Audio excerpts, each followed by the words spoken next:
Welcome to Ethical Hacking for Beginners, working with Wireshark.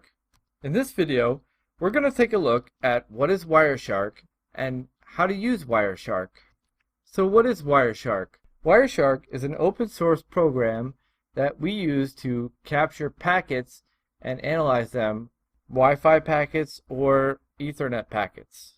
You can download Wireshark from https://wwireshark.org/download.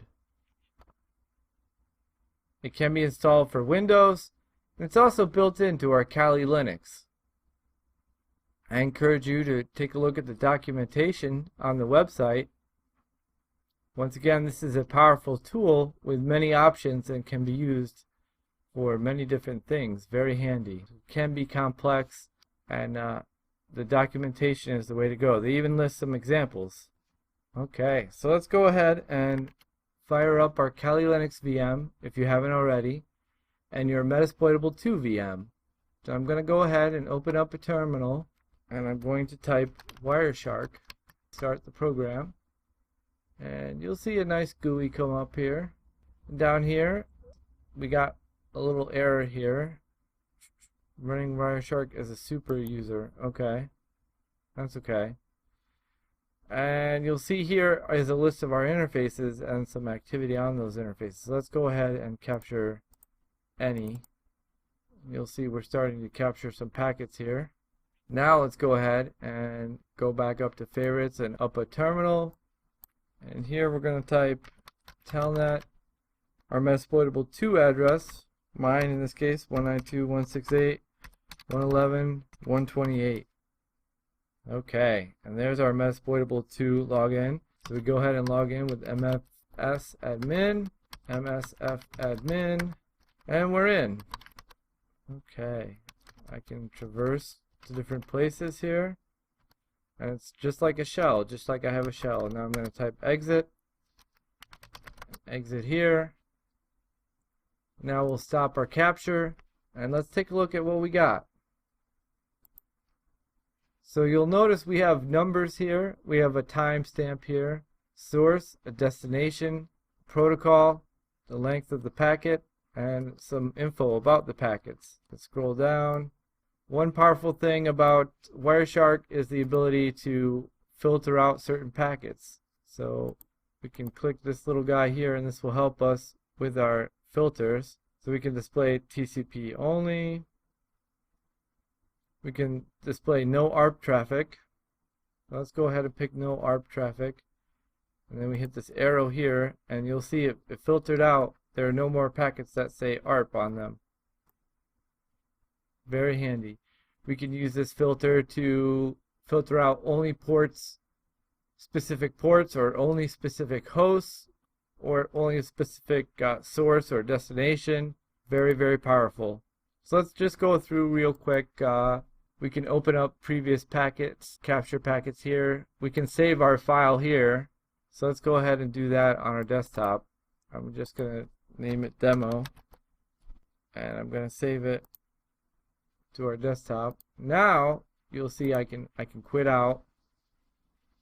And if you look on my desktop here in Kali Linux, you'll see I have a pcap ng file, and I can right click it and open it with Wireshark. Here we go. It's parsing through the file right now. Just hit OK here, and there we go. Everything we just captured is here.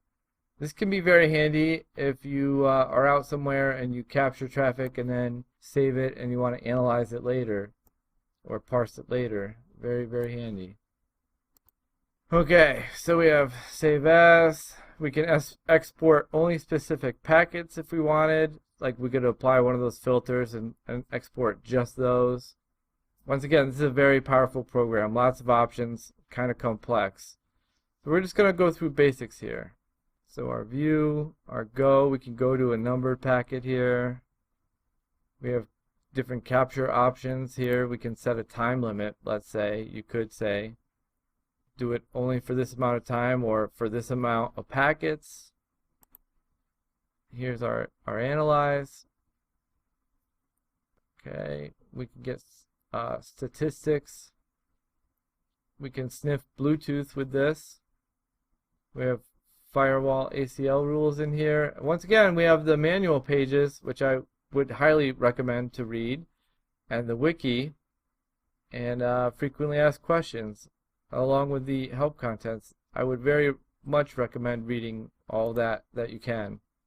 So let's go ahead and click on our Telnet packet here, though. And if I right-click that, and I go to follow TCP stream,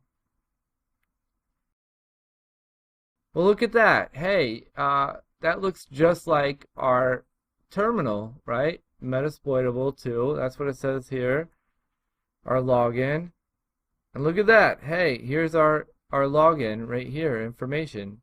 So we just captured the username and the password in clear text. So this is handy. So if, say, we're inside of a network and we're running Wireshark to capture traffic and sniff, if there's anything that's clear text protocol, such as, Telnet or HTTP, we're going to be able to read that in here when we reconstruct those packets. And essentially that's what follow the stream does. It reconstructs those packets as something we can read here. So all that information comes up. Look, it's exactly what we did. Here's our LS. You'll see that there's a red and a blue character, and that's because Telnet is it echoes back what the user typed in. So the client and the server have the same thing there. So that's why that happened. But you can see I typed LS, you can see I typed mail. You can even see the directories that I listed out. Pretty neat. So that's why you want to use encrypted things even inside your network. You don't want to use clear text, because otherwise if an attacker breaks in and sniffs your traffic, they can get your password this way. Okay. So let's go ahead and we're gonna capture again here. So let me just let me close this file. There we go. We're gonna capture on any filter, okay, from any interface. All right. Now let's go ahead and try SSHing Metasploitable 2. 192.168.111.128. Here we go. We type yes here. Okay. Root. What is root's password? Is it root? I don't know. No. Is it blank? No. Is it password? Denied. Okay. Well, let's try SSH MSF admin at 192.168.111.128. There we go. And MFS admin is the password. There you go. We're in again. Now I can list stuff. I'll go back out to the main directory here, and you can see that. And then I'll just type exit here. We're going to stop this capture. And now we're going to look and see our SSH version 2. Look, there it is. So now, if I try to follow this stream, let's see what that looks like. Okay. We got some stuff going on here, some Diffie-Hellman encryption going on. And as you can see, SSH is an encrypted protocol, and it's not human readable. We can't tell what the login or the password was according to this, which is why it's a good idea to use SSH or encryption within your network. Then if we're sniffing, we can't see it.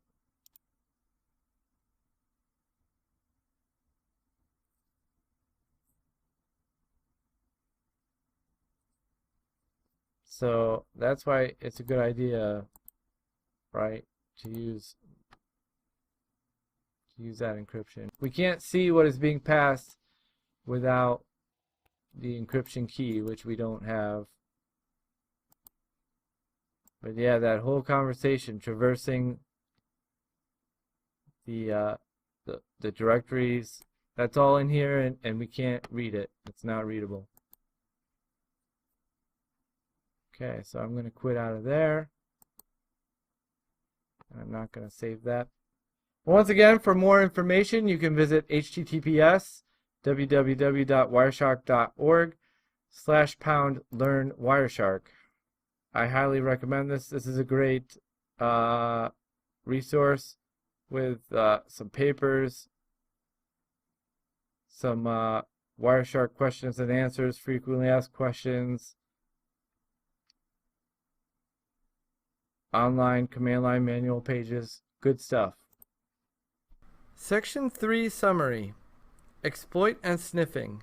In this section, we went over the tool Metasploit basics, and then we demoed it by exploiting a vulnerability. We also went over the tool Armitage and performed a demo of that. We went over the tool Aircrack NG and demoed that.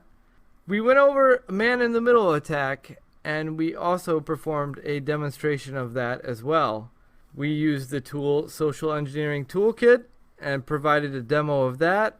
And finally, we worked with the packet capture software Wireshark, and we also demonstrated that as well. I hope you have enjoyed this course, and I hope you have learned something and continue to learn things in this field and enjoy it. Thank you.